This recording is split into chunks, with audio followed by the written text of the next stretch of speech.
Hello குட்டீஸ், இன்றைக்கி நான் உங்களுக்கு எறும்பும் புறாவும் அப்படின்ற கதையை தான் சொல்ல போகிறேன்.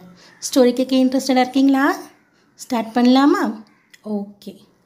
ஒரு காட்டில் ஒரு ஆறு இருந்ததுதான். அந்த ஆறில் தண்ணி ரொம்ப ஸ்வீட்டாக இருக்குமா. தினமும் ஒரு எறும்பு அந்த ஆற்றுக்கு வந்து தண்ணி குடிக்குமா. ஆறுனா என்னன்னு சொல்லுங்கள்? ரிவர். சூப்பர்.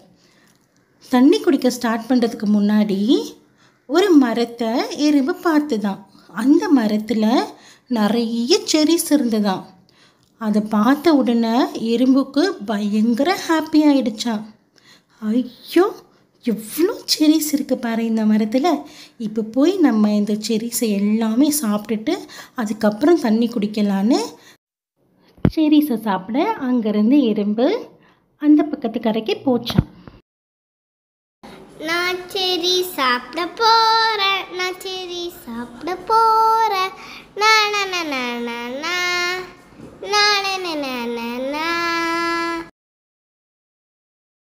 ஜாலியாக பாட்டு பாடிக்கிட்டு எறும்பு அந்த மரத்து மேலே ஏறிச்சான். ஒரு ஃப்ரூட் கிட்ட போயிட்டு பறிக்கும்போது தவறி டம்மால்னு ஆற்றுக்குள்ளே எறும்பு விழுந்துருச்சான். விழுந்து ஹெல்ப் கேட்டுதான். யாராச்சும் என்னை காப்பாத்திங்க, யாராச்சும் இருக்கீங்களா? நான் தண்ணியில் விழுந்துட்டேன், யாராச்சும் காப்பாத்திங்க, ப்ளீஸ் ப்ளீஸ், யாராச்சும் என்னை காப்பாத்திங்க, ஹெல்ப் மீ ஹெல்ப் மீ. இப்படி எறும்பு கத்துச்சான். எறும்பு இந்த மாதிரி தண்ணியில் விழுந்து கத்துனதை ஒரு புறா பார்த்துட்டு இருந்ததான். பார்த்துட்டு எறும்பை பார்த்து, ஏய் குட்டி எறும்பு, நீ பயப்படாத, நான் உன்னை எப்படியாச்சும் காப்பாற்றிடுறேன், பயப்படாமல் இரு, உடனே நான் உனக்கு ஹெல்ப் பண்ணுறேன்னு சொல்லிட்டு அந்த மரத்துலேருந்து ஒரு இலையை பறித்து ஆற்றுக்குள்ளே போட்டுதான்.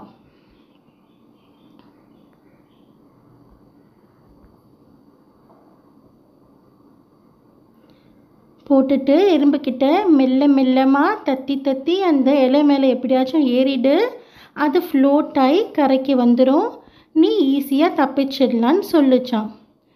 எறும்பு தத்தி தத்தி அந்த இலைக்கு மேலே ஏறி உட்காந்துட்டு, புறா புறா, நீ எனக்கு டைம்லி ஹெல்ப் பண்ணியிருக்க, ரொம்ப தேங்க்ஸ் அப்படின்னு சொல்லிச்சான். இந்த ஹெல்ப்பை நான் எப்போவுமே மறக்க மாட்டேன்னு புறாவை பார்த்து ஹாப்பியாக சொல்லிச்சான். தேங்க்யூ புறா, நீ பண்ண ஹெல்ப்பை நான் எப்பவுமே மறக்க மாட்டேன், தேங்க்யூ. புறாவுக்கு தேங்க் பண்ணிவிட்டு எறும்பு மெல்ல மெல்லமாக கரைக்கு வந்துருச்சான். வந்துட்டு ரெண்டு பேரும் அடுத்த நாள் மீட் பண்ணிக்கலாம் அப்படின்னு சொல்லி பாய் சொல்லிட்டு போயிட்டாங்களாம். அடுத்த நாள் புறா எறும்பு வரும்னு வெயிட் பண்ணிட்டு இருந்ததா. அந்த நேரத்தில் ஒரு ஹண்டர் அந்த காட்டுக்கு வந்திருந்தானாம். ஹண்டர்னா யாருன்னு சொல்லுங்கள்? வேடன். கரெக்ட். இப்போது அந்த ஹண்டர் என்ன பண்ணானா, இந்த புறாவை நம்ம இன்னைக்கு அடித்து எடுத்துகிட்டு போயிடுவோன்னு வில்லும் அம்பும் வச்சுட்டு புறாவை அடிக்கிறதுக்காக வெயிட் பண்ணிகிட்டு இருந்தானா. ஆனால் அதை புறா கவனிக்கவே இல்லையாம். ஓகே, புறாவை பார்க்கறதுக்காக எறும்பு வந்துட்டு இருந்ததாம். புறாவை அடிக்கிறதுக்காக அந்த வேடன் அம்பு எய்துட்டு இருந்ததை எறும்பு பார்த்துருச்சான். அந்த வேடனுக்கு தெரியாமல் மெல்ல மெல்லமாக சத்தமே இல்லாமல் எறும்பு மெல்லமாக வந்துதான். வேடன் கிட்ட வந்துட்டு அது சொல்லிச்சான், என்னுடைய ஃப்ரெண்டை அடிக்க பார்க்குறியா? இரு நான் உன்னை என்ன பண்ணுறேன்னு பாரு. வேடா, நீ என்னோட ஃப்ரெண்டை கொல்ல பார்க்குற, இரு, உன்னோட காலை நல்லா நறுக்குன்னு கடிச்சு விடுறேன் பாரு. எறும்பு நல்லா கடிச்சு விட்டுடுச்சான். அவன் வலி தாங்க முடியாமல் ஆணு கத்துனானா. அந்த சத்தத்தை கேட்டு புறா பயந்து போய் அந்த மரத்தை விட்டு பறந்து போயிடுச்சான். புறாவும் அதுக்கப்புறமா எறும்புக்கு தேங்க் பண்ணிச்சான். இந்த கதையோடைய நீதி உங்களுக்கு சொல்லவா?